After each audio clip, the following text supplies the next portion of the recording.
Chittagong city কর্পোরেশনের আওতাধীন বিভিন্ন এলাকায় অরক্ষিত খাল, নালা আর ড্রেনে পড়ে প্রাণহানি ঠেকাতে ঝুঁকিপূর্ণ পয়েন্টগুলো চিহ্নিত করে বৃহস্পতিবারের মধ্যে তালিকা প্রণয়ন এবং জমাদানের নির্দেশ দিয়েছে মেয়র ডাক্তার শাহাদাত হোসেন।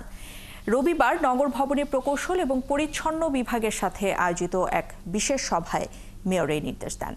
মাঠ পর্যায়ে কর্মরত প্রকৌশলী এবং পরিচ্ছন্ন বিভাগের বিভিন্ন জোন প্রধানকে আগামী বৃহস্পতিবারের মধ্যেই এই রিপোর্ট দিতে বলেন তিনি। সেই রিপোর্টের ভিত্তিতেই খুব দ্রুত ব্যবস্থা নেওয়া হবে বলেও জানান মেয়র। আরও জানিয়েছেন, ঝুঁকিপূর্ণ খাল বা নালাগুলোতে আপাতত বাঁশ দিয়ে ঘিরে সতর্কতামূলক ব্যবস্থা নেওয়া হচ্ছে, পরে স্থায়ী ঘেরাও দেওয়া হবে।